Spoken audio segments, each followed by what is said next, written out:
Hello and welcome to TRIGGERnometry. I'm Francis Foster. I'm Konstantin Kisin. And this is a show for you if you want honest conversations with fascinating people. Our brilliant guest today is the author of Irreversible Damage, the transgender craze that is seducing our daughters. Abigail Shrier, welcome to TRIGGERnometry. Oh, thank you so much for having me on. It is a great pleasure to have you on. Francis and I both read your book. I was going to say it was a great pleasure reading the book, but I actually would say it was a great horror reading the book because it's very difficult to read because you weave the stories of individual people together with the scientific data, together with the broader societal issues. But the personal stories, particularly of families who have been torn apart by this stuff, are very difficult to read and very moving. And Francis and I have been talking to people for a long time about this. We've had trans guests on the show to talk about it. We've had people like Posey Parker on the show as well. And we really, when we dived into it, it was very sort of like, why are people talking about this stuff? Like, what's going on? Why is it important? We didn't really understand it. We didn't really know about it. And I think your book brings to the fore the real world impact of politicizing this issue. So tell people who haven't yet read the book, and I really recommend everybody does, why did you write this book? Well, I wrote this book because in the last decade, there's been an explosion of young women, teenage girls, who suddenly identify as transgender, often with their friends, and want hormones and surgeries and are easily obtaining them. And the reason this is significant is we've had something called gender dysphoria, which is the severe discomfort in one's biological sex. That's something we've known about and had a 100-year diagnostic history of. So we know what it looks like.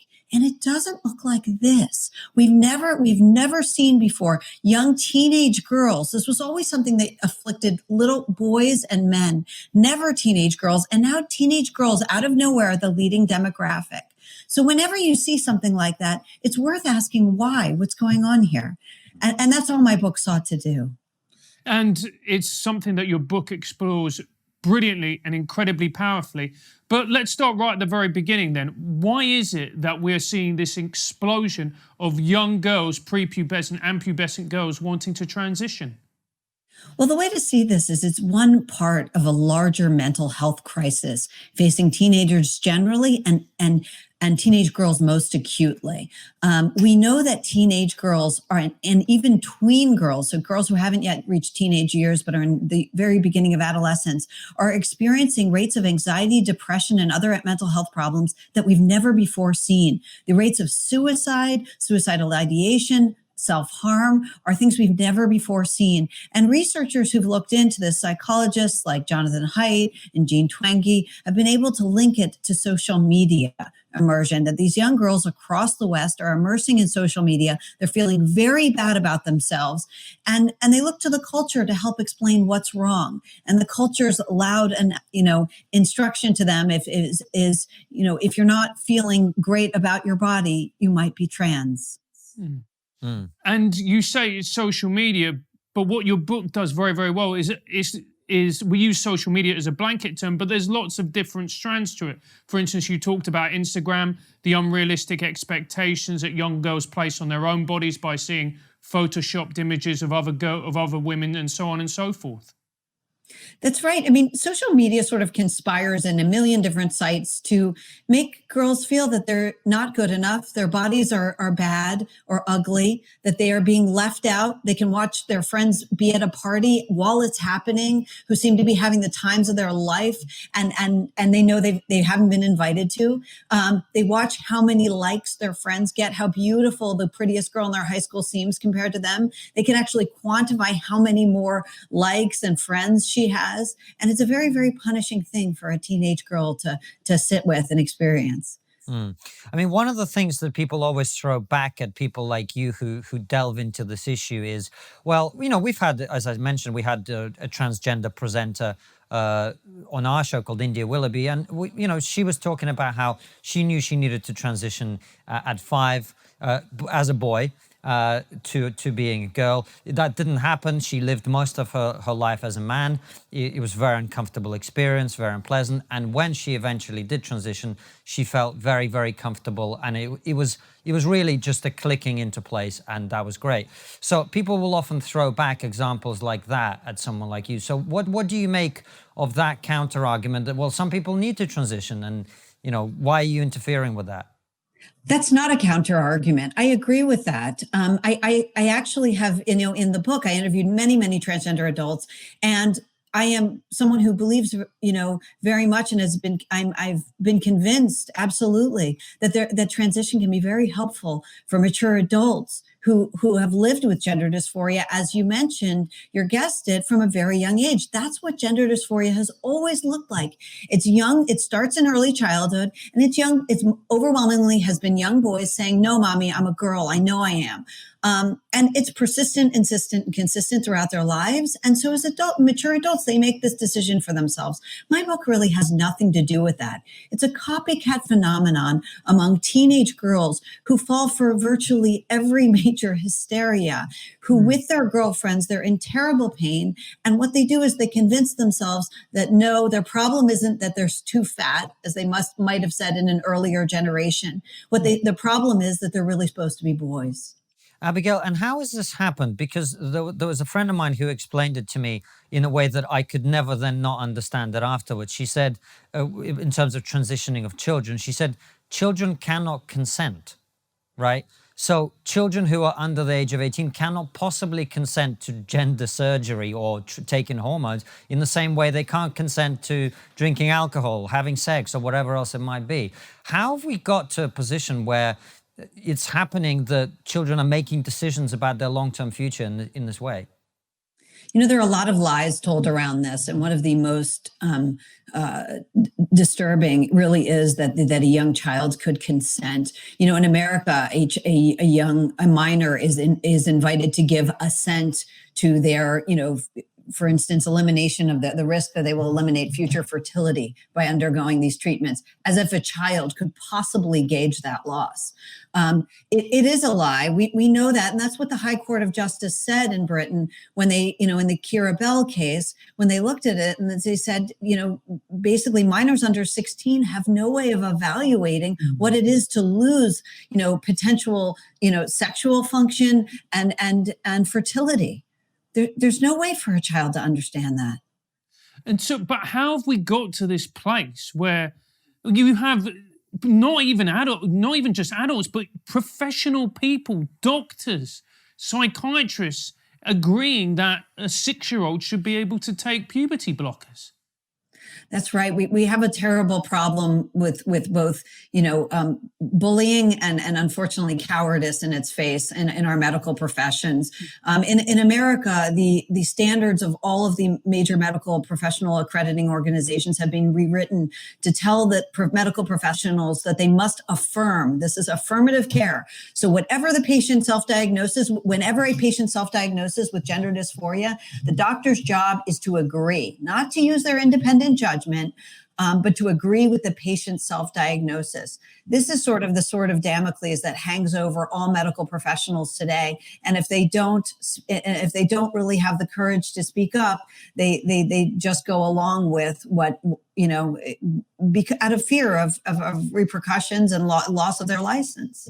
And we'll get to the fear of repercussions, because it's not in any way unjustified. The fear is genuine because, as you yourself know, and I say we'll get onto it, there are quite a lot of repercussions.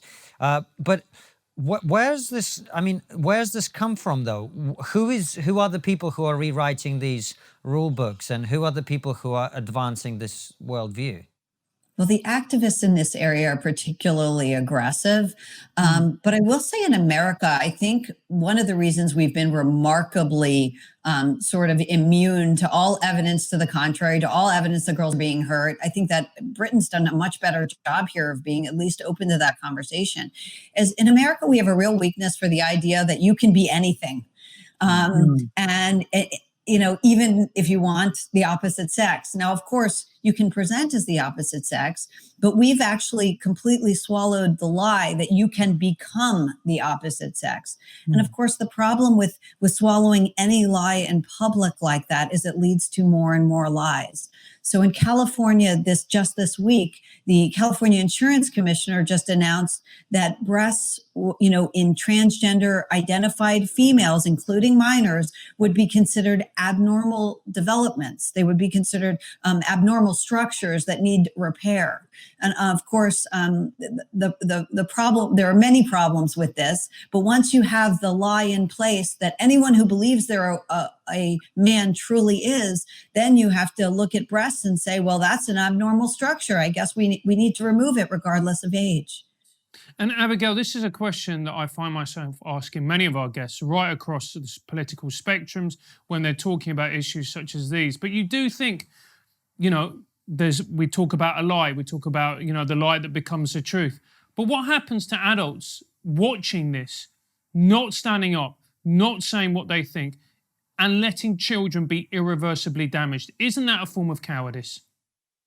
I do think so. I will tell you that my views on this changed in the last year. As I sort of faced a torrent of backlash myself, I will say that my inbox has been flooded with parents who are very grateful and have gone through this with their own kids and their own daughters.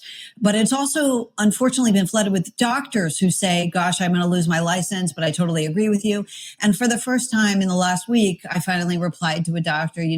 Usually I just say to professionals of all kinds, listen, I'm a journalist, you're not. Go ahead and send me your documents. I can keep you out of it. But for the first time in this past week, I started saying, you know what, the truth is you're a doctor. And if you believe patients are being harmed, I'm sorry, but I think you have a professional obligation to say something. Right. Right. Well, this is a running theme, as Francis says in our show. We've talked to a lot of people, and the answer in many of these issues is always for people to be courageous in what are genuinely difficult circumstances. But you talk about getting letters from parents. You interviewed a lot of people in the course of the book. You give some of their stories. What was the most shocking thing to you that you discovered in writing this book? I think one of the most shocking early lessons I got was when I started interviewing transgender adults. And I mistakenly expected them to be very energized and pushing transition. But actually, I got the reverse from them. I got not only incredible sensitivity, sobriety, and thoughtfulness from the transgender adults I interviewed, but also they were very honest with me that transition is very difficult, that it is not a snap of the fingers, that these interventions are really significant and of course irreversible, and that they did not believe minors should be going through them, and that teenage girls who suddenly decide they were transgender because their friends were all coming out, they did not think these girls should be fast-tracked to transition. In fact, they were horrified. And really finding, getting to know all these wonderful transgender people for whom the activists do not speak was really a revelation to me. And the thing that I found incredibly shocking is the language that was being used for surgery such as a double mastectomy, top half surgery or something, top surgery. It makes it sound almost frivolous. But then if you know anything about mastectomies, it takes a 6-month recovery period. Francis is an expert. And breasts are complicated structures. They're not, nothing. You're destroying function, not only erotic potential, but milk production. I mean, when in any other area of medicine, cosmetic surgeons are not allowed to destroy human functions. But here they are without even a therapist note, even on minors. And it was really shocking to me. They do call it surgery. They do pretend it's nothing. And they are amazingly immune to the burgeoning stories of regret that are out there. If you look on YouTube week to week, the number of young women coming forth and saying, listen, I was convinced I was trans, but now I see I'm not. And look what's been done to me. They're all over YouTube. And as you say in the title of the book, it's irreversible damage. One of the arguments that people often talk about is you mentioned suicidality in general, but one of the arguments that's used very specifically in this context is that if you don't allow people who claim they need to transition, you're causing them to think about suicide. You're causing them harm in that way. They're going to kill themselves. What do you make of that argument? Unfortunately, I don't think it's a good argument, and I'll explain why. Unfortunately, science and medicine have become so thoroughly politicized in the United States and throughout the West, but particularly in the United States, that people recite these mantras without looking at any evidence. It's incredible. Even scientists and doctors, especially the younger generation, are so woke, as they say. They're so activist. They're not interested. And the truth of the matter is, we have no proof that gender dysphoria causes suicidality, and we have no proof that medical transition cures it. And especially not for this population, which we've never before seen experiencing gender dysphoria. They seem to be experiencing an atypical form of gender dysphoria that comes on suddenly in adolescence, often with their peers, and as a result of social media influence. It doesn't look like typical gender dysphoria. And we have no proof that transition will cure it. And in fact, if you look at the numbers, we're seeing more and more people not being helped by transition who fall into that demographic. And what responsibilities do these social media companies have to take? Because we've touched on it a few times now. You look at some of these transgender YouTubers, some of whom have got hundreds of thousands of followers on YouTube. How much responsibility do they have to take for what is happening? Well, they're not taking any now. They certainly aren't claiming any responsibility. Look, I think it was Instagram removed thinspiration sites. So sites that encouraged other girls in anorexia, because we all know that encouraging someone to starve themselves is a bad thing. But apparently encouraging young girls to remove their breasts or take a course of testosterone that will permanently alter their bodies in all kinds of dangerous ways, that's not considered a bad thing. In fact, it doesn't even come with a warning. And that's really, in some sense, that's the fault line here. My book does not say, and I have never said that no one should transition. My book does not say that transition can never help. My book says that there are risks here, that these are serious interventions and there are risks. And if you believe those risks are worth exploring and discussing, like every other medical treatment and procedure, then you're on my side. Mm. You talk about, Francis brought up the issue of YouTubers, and it's very frustrating for us because they have more subscribers than us. But seriously, the concern there is, we believe in free speech. That is enshrined in the American Constitution. So people should be able to say what they think, right? I guess it's more a question of protecting children, isn't it? Like, how do you protect children from the things people say online about how great transition is or whatever else it might be? I don't know that we have, that our speech is so free right now in America. Parents. Yeah. Touche. Yeah. Parents who were, dug into their own pockets to try to promote my book because Amazon barred ads and there were so many suppression efforts from social media. YouTube has taken certain of my interviews off and whatnot. And, parents dug into their own pockets to put up billboards. Parents who believed my book was helpful to them and correct and had watched their daughters gone through this, dug into their own pockets and put up billboards across. And there was a campaign to do it across the country. And the billboards were taken down because someone claimed that a billboard which said, know the facts, before making life-altering decisions. They said that constituted hate speech in America. So the billboards were taken down. Know the facts. Now you have to know something about America. You know that every drug requires an announcement and of every possible risk. We're not allowed to prescribe Tylenol, acetaminophen in America without alerting everyone to every possible risk. But irreversible gender surgery, you're not allowed to talk about the risks. Francis, how is your cybersecurity? I've got a virus from an unnamed website. Of course you do.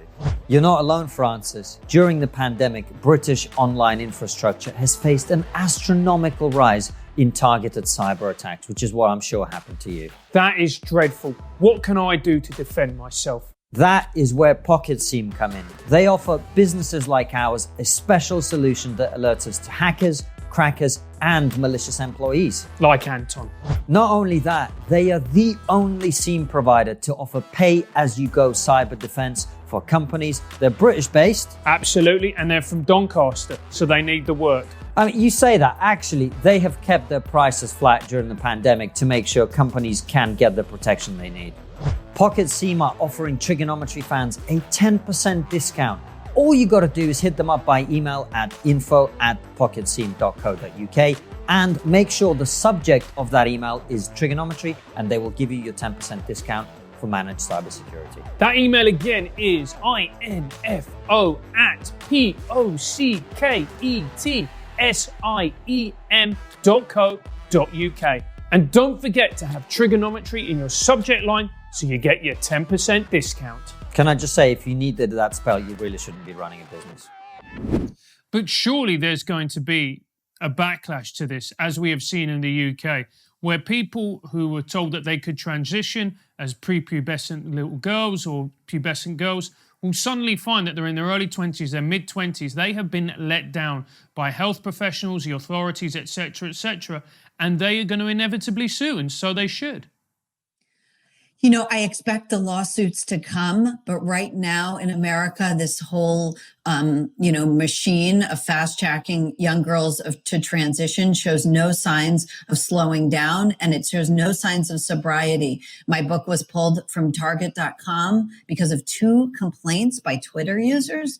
My book was, the number of, I'm constantly facing all kinds of censorship, and all I've ever wanted to do was discuss the risks. That was it. Well, let's talk about the censorship part of it, because it's something we've dealt with when we had Posey Parker on the show. That video, he was doing very well. He got deleted as hate speech by YouTube, eventually reinstated, and thanks to them, it's now nearly on 1 million views. So we appreciate it. But it's something that people face whenever they talk about this issue and many others, where you're coming at it, I would say, from a very constructive, sane, sensible position. You're trying to look after vulnerable children without being hateful or discriminatory in any way. And yet the reaction is literally like you're trying to publish Mein Kampf, but with your own take on it, which, and it's just so disproportionate. It almost it's hard to believe. Like my family live all over Russia and the former Soviet Union. When I try and tell them about some of the stuff that's happening in the West, they don't get it. You must feel like you're living in some kind of weird world that's a whole different thing and not real. I'll tell you the kind of calls I get, and this happens week to week. I got a couple months ago, I got a call from a Muslim man living in our country in America who was an immigrant. He was an immigrant from he was Muslim and an immigrant from an Arab country, and was living in Washington State, where the age of medical consent for mental health services has been lowered to 13, which means 13-year-olds without parental consent can get treatment, gender-affirming treatment. But his child didn't seem to have gender problems. His child, this man's child, who was I'll say an adolescent, so a teenager, was a minor and a teenager, was suicidal and had mental health problems. So he checked this this teenager in to a hospital in Washington State for psychiatric care. While the teenager was there, they decided that the child's problem was gender dysphoria, and they began to proceed without the parents' permission to treat the child for gender dysphoria. And the Muslim man called me in a panic because he said, basically, I don't know what in the heck is going on in this country that I just moved to. I want to get my child out, and I want to get out of here. Please, who can I call to get my child, out of the hospital? And I was able to put him in touch with a social worker who could help, but he was only allowed to collect his teenager if he agreed that the teenager had this new identity. And even then he had to fight to get his teenager back. That's the world we're living in. That's the world no one wants to talk about. No, that parents who have spent, I don't know, hundreds of thousands of hours with these people, with these kids, and all of a sudden a mental health professional comes in, spends 1 45-minute session with him or her, and thinks she knows better. And everyone has to listen to that so-called professional, or parents, risk losing custody. That's what we're living in. And Abigail, so they say it's a 45-minute session, but as you explain in your book, these children are effectively coached by some of these influencers, for want of a better term, of how to jump through the hoops, how to make yourself appear to a health professional that you have gender dysphoria. Could you explain the process of how that works for these girls? So by and large, these young women are, and the first real research on this was done by Dr. Lisa Littman, a Brown University public health researcher who looked into this. And she hypothesized that there was peer influence and social media influence at play. And she looked at the fact that there was a burgeoning number of young adolescents, girls, who out of nowhere, after spending a lot of time online, had decided they were trans. These were overwhelmingly white girls, middle and upper middle class, highly educated, very precocious girls who had a lot of anxiety and a lot of depression and had a lot of trouble fitting in. So they hit their teenage years, they hit puberty, and they went through a very painful time. And they went online feeling very lonely. And instead of, in prior generations, questions they would have asked girlfriends, like, I hate my body, what do you think of yours, that sort of thing. Instead, they turned to Google, they turned to the internet to figure out what's wrong with them. And the overwhelming message is, you're probably trans. Wow. I mean, it's utterly heartbreaking. And so that they see that you're probably trans, but yet they're also coached, aren't they? In order to find what are the way through the medical systems and the gaps in the system, et cetera, et cetera. So I interviewed one young woman, Benji, from my book, an adolescent who had identified as at 13, she decided her problem. She was going through a very tough time at home, and she went online and selected a trans identity on social media, and she was overwhelmed with congratulations and love and encouragement from adults, and adults who would then coach her through transition, encourage her to break away from her parents, encourage her that her parents could not be trusted, celebrate her for this new identity. And many of them, of course, also wanted pictures of her, because these were adults online, some of whom were there to prey on minors. It's a very, very difficult subject to talk about. I mentioned it with you before the interview. This happened to a friend of mine. Her daughter is 12 years old, and she was telling me about it. She was obviously very upset. She was crying. And she said that her daughter said the words to her, and she was 12 years old, when I transition. Not if, when.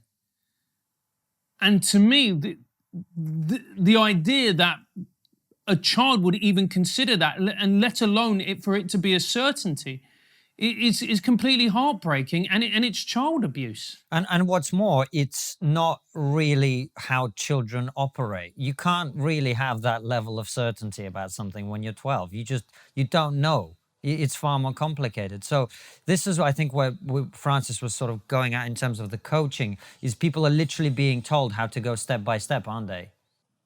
Yes, and I think the certainty is very much the problem. Look, we all have that. When you were 13, 14, you're convinced that if I just got my nose fixed, if I just got liposuction, if all my problems would go away. It's so normal for a teenage girl to think along those lines. And of course, they're getting a lot of coaching, and they're being encouraged in this online. But unfortunately, they're being encouraged in their schools. They're being encouraged by affirmative therapists. They're being encouraged by affirmative doctors. Everyone's celebrating, telling them how brave they are if they just go through with this. So what became a sort of adolescent fixation on the problem, alleged problem with their body, becomes, in many cases, almost an obsession. They can't wait. And unfortunately, certainly in America, there are so many doctors who can't wait to oblige them. Do you watch problematic content online? Of course they do. They watch TRIGGERnometry. Many ISPs log your internet activity and sell that data on to other big tech companies or other advertising companies. I know, that is why I use ExpressVPN to hide my browsing activities. I bet you do. ExpressVPN is a simple app which you can have on both your computer and your smartphone, which hides your traffic into one channel and directs it through a VPN server, which means your ISP can't see anything that you're doing. Look, the question I want to ask is, will it slow down the videos that I watch? Definitely not. That is one of the reasons it's been rated as the #1 VPN app by CNET and Wired. I don't read those publications because I'm not a nerd. Stop handing over your personal data to ISPs and big tech companies which are just going to use it and sell it on. Visit expressvpn.com/trigger. That's EXPRESSVPN.com/trigger. I love it when you spell things out. But it gets even better than that. ExpressVPN are offering Trigonometry fans 3 extra months free. Go to expressvpn.com/trigger to learn more. I mean, what advice would you give, Abigail, to parents who see that this is happening to their child, who are watching this and thinking, this is happening to my child. I feel utterly powerless. I feel helpless. I don't know what to do. What can I possibly do?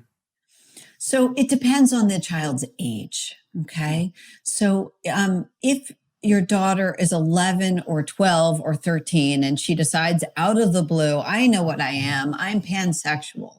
One of the things I tell parents is, number one, there's a very often peer influence and social media influence at play, especially if she never exhibited any kind of gender dysphoria in childhood, which is, a severe, it's not a tomboyishness, it's a severe, inconsistent, and insistent mental disorder. It's a very severe discomfort.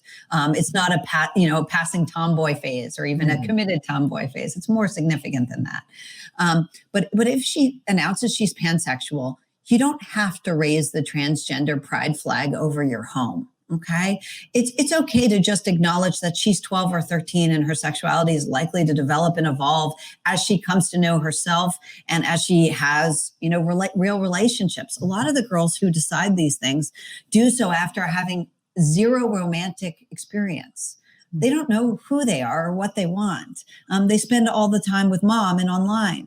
So I think, the younger they are, there's a lot more you can do to sort of not immediately encourage and solidify this and perhaps get them some distance from, friends who are encouraging it, but also social media. So social media is really pernicious to all teenage girls. It's just nasty. And it's encouraging all kinds of mental health problems. So that's that. The real problem areas with young teen girls go off to college. And they're the age of majority, but they're often very, very immature. We're seeing that a lot for this generation. And yet the moment they step foot on college, they now have access to a whole array of gender transitioning services that are covered by their college health plans. Abigail, and perhaps an even more appropriate question might be, what advice would you give to parents for whom that hasn't yet happened? How do you protect your child from being swayed in this way, let's say? Well, one is get them off social media. I do think it's causing a lot of mental health problems, but do whatever you can to keep them off it. But the other thing, if you haven't introduced it, don't. The other thing is, I would say, absolutely oppose gender ideology in the schools. We are confusing an entire generation of young people in the idea that if they don't feel perfectly comfortable in their bodies, they're probably a boy. That is a very confusing message, and it's completely untrue. And, kids are being taught this, and then the moment they experience distress, the solution readily, bobs to the surface of their minds. So I would say we can show compassion for transgender individuals of all ages without indoctrinating an entire generation in gender confusion. All right. Well, let me just put another attempt at a counterpoint. The argument that people sometimes talk about is, gay marriage and gay rights, etc. We as a society didn't do well on that, let's say. It took a very long time for gay people to get equality. The three bigots like us are just here sort of doing the same thing with trans people. Gay experimentation, being gay, comes with no irreversible harm. There is nothing, if this were about a generation of girls declaring themselves lesbian or declaring themselves pansexual, I would not have written the book. Okay? We wouldn't oppose it either, Abigail. Right. I mean, that's not what this is about. There is no harm in gay experimentation. There is irreversible harm in young girls, teenage girls, rushing to medical transitions they are likely to regret because they have misdiagnosed themselves with gender dysphoria, and no adult, no medical professional, used any medical judgment to evaluate if that was an accurate diagnosis. And Abigail, isn't part of the problem, and you touched on this in your book, that we have a generation that we have mollycoddled, we have protected them from every single thing that life could have to offer because we want to protect them, we want the best for them. We have a very, very immature generation, you've just touched on that now, who are even more malleable than before because they haven't come into real world crises. That's right. And they haven't had sex or even a kiss. These are young girls who have never kissed a boy through their teenage years, going online to discover who they are and what they want. They have no idea. But from a very young age, they've been presented with a buffet of gender options and a buffet of sexualities that they choose online like they choose a sweater. They have no idea who they are or what they want. They've never, as you said, they've been so mollycoddled and so protected by mom. They've never had the opportunity to discover any of their feelings for themselves. So when they try to break free of mom, when they try to individuate, they go online, they do it there, they get celebrated, and they choose very extreme options because they really just don't know themselves. Let's move on and talk about the political side of this and the censorship side of this, because this is something you've experienced. First of all, just before I get into my question, tell everybody what has happened to you and your book as a result of you publishing it.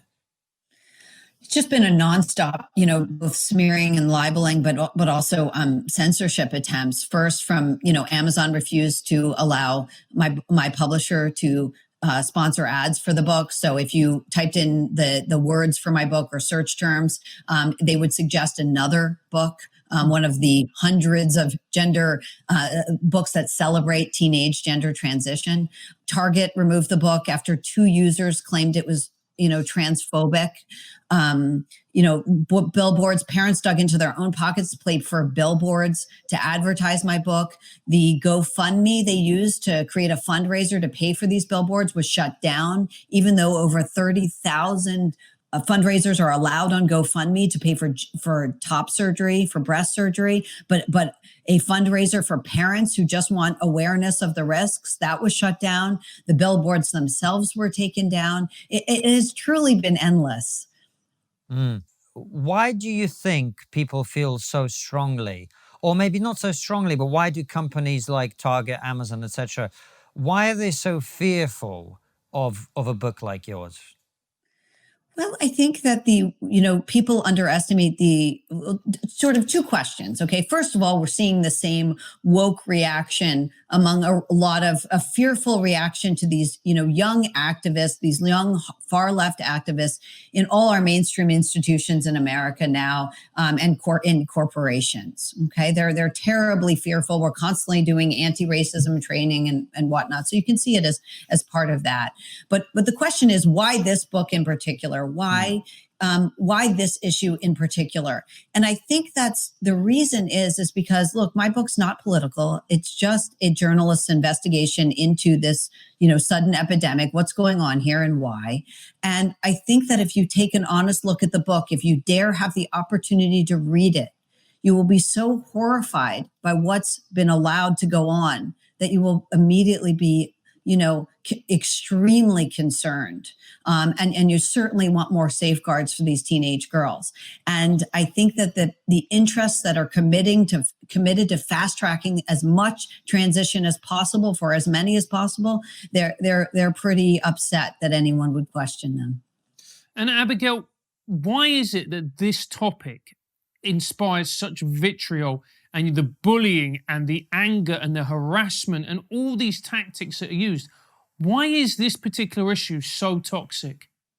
Because I'm right.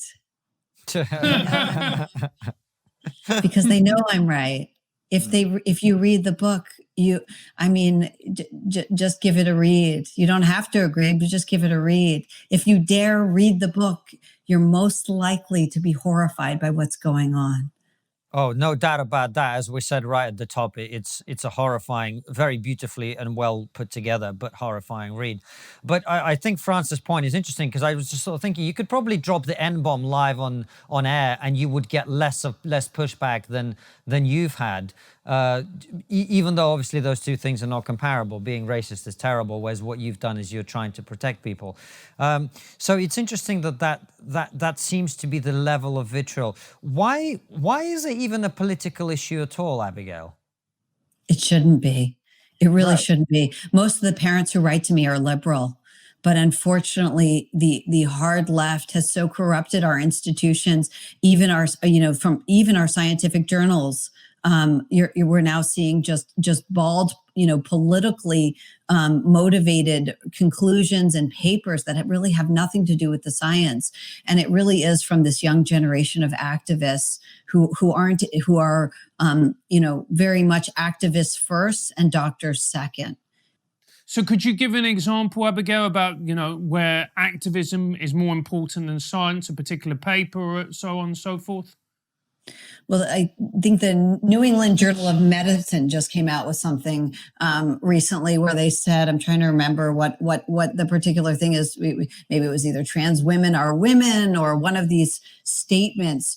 But you see it all over. I mentioned the California insurance commissioner just this week announced that, that surgeries on females' breasts, even minors, would no longer be considered cosmetic. They are reconstructive because healthy breasts are abnormal structures. See, once you start with one lie that a girl who identifies as trans is really a boy, you end up with so many lies in public. And that's what we're seeing, just a complete blizzard of lies in the United States.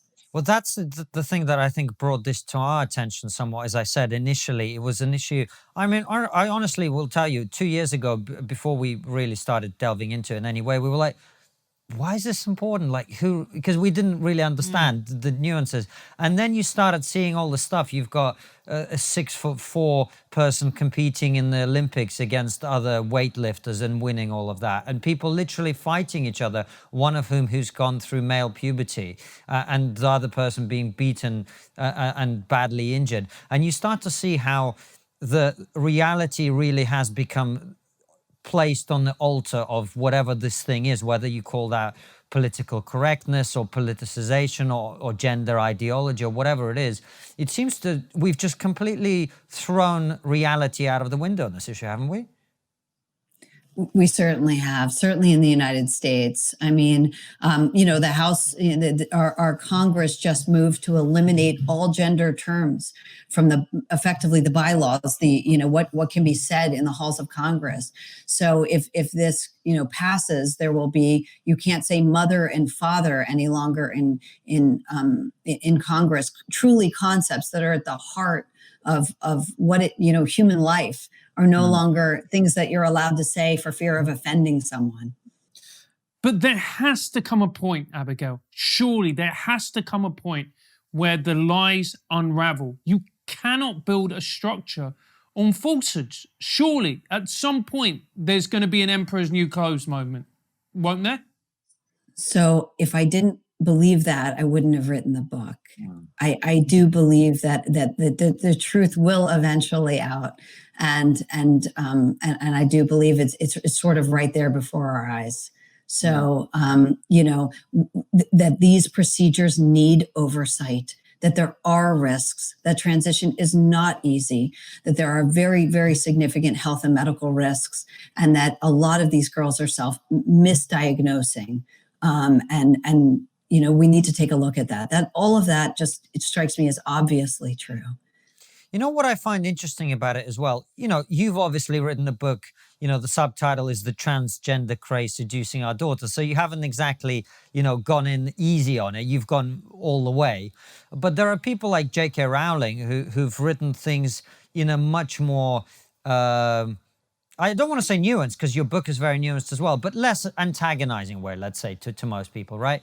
And yet, sorry, am I not being fair there? If you go ahead. No, you're being fair. I get a lot of flack for the title of the book.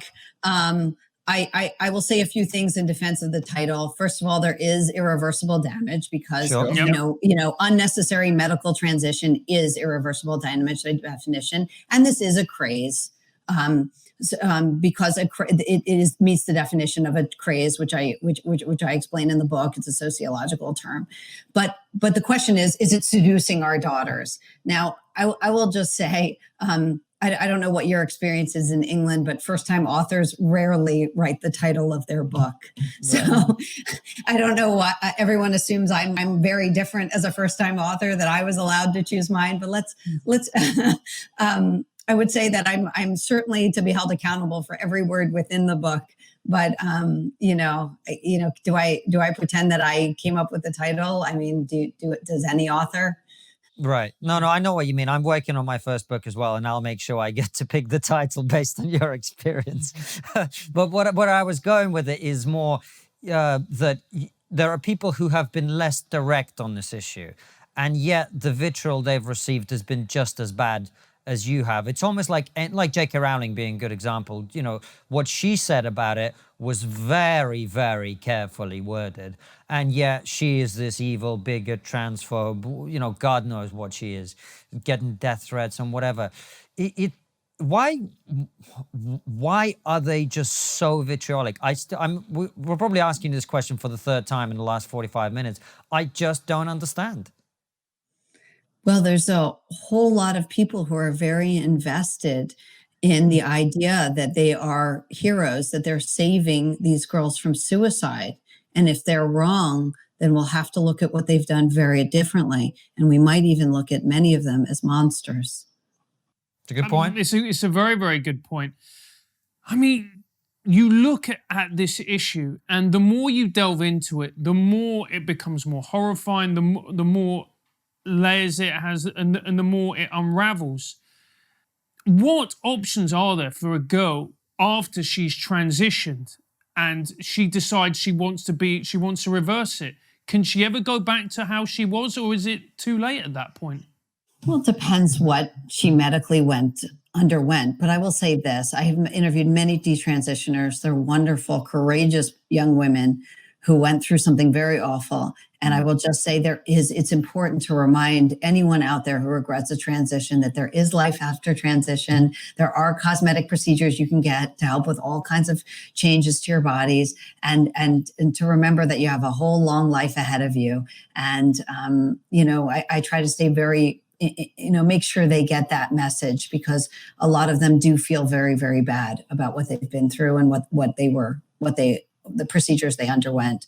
That said, of course, I wrote the book because the changes that a body undergoes through testosterone cannot all be undone. The voice is likely to be masculinized for life. The features depends how long she's been on testosterone, but she may have a permanent 5 o'clock shadow.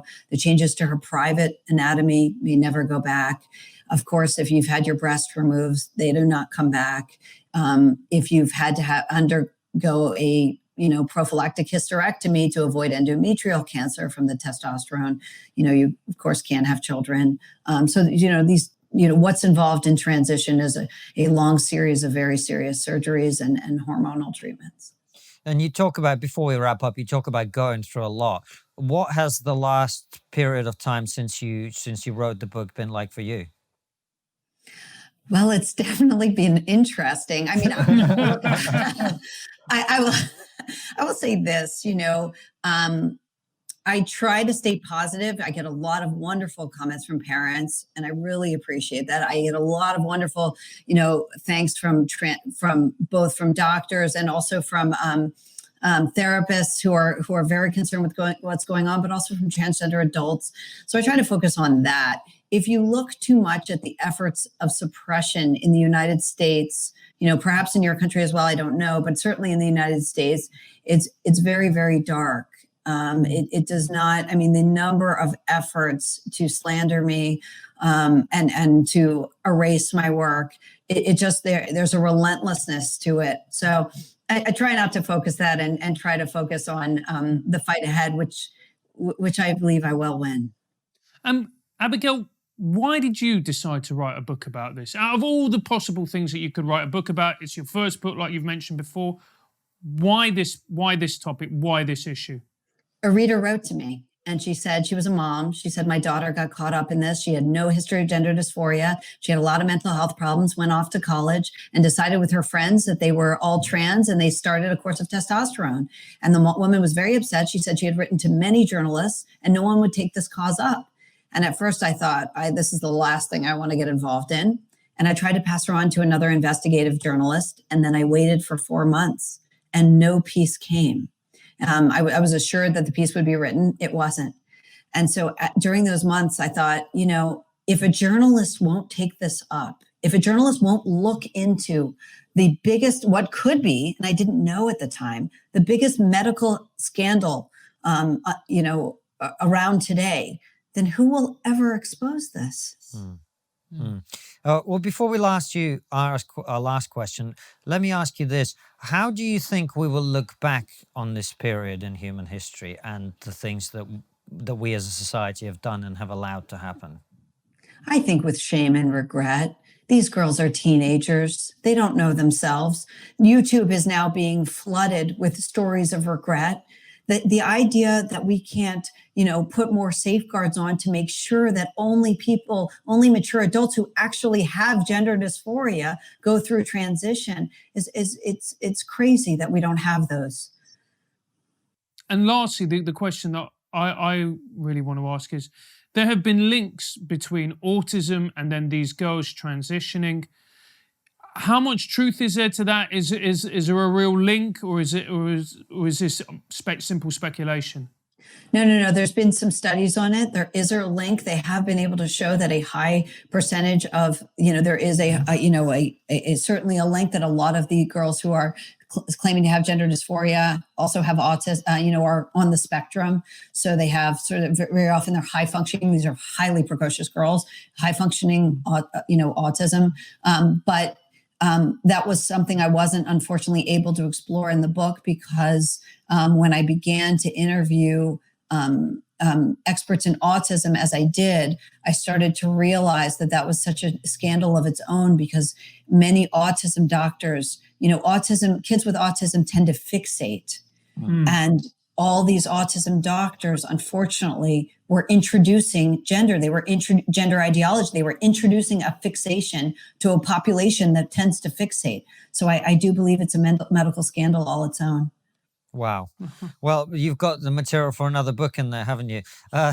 Abigail, thank you so much for coming on. The last question we always ask all of our guests is, what is the one thing that we're not talking about as a society that we really should be? I imagine, of course, the subject of your book would be number one on that list, but what would be another? That polite lies do not belong in the public sphere. Polite lies are the things we utter in private.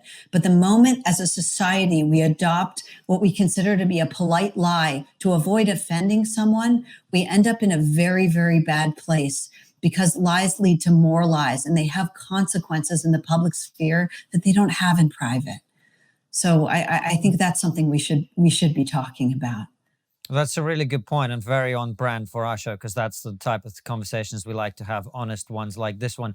Abigail Shrier, thank you so much. I really recommend everybody read your book, Irreversible Damage. And thank you very much for coming on. Thank you. Thank you very much. If people want to find you online, Abigail, where would be the best place to be after we've been slamming social media for the best part of an hour? I think Twitter, of course, at Abigail Shrier.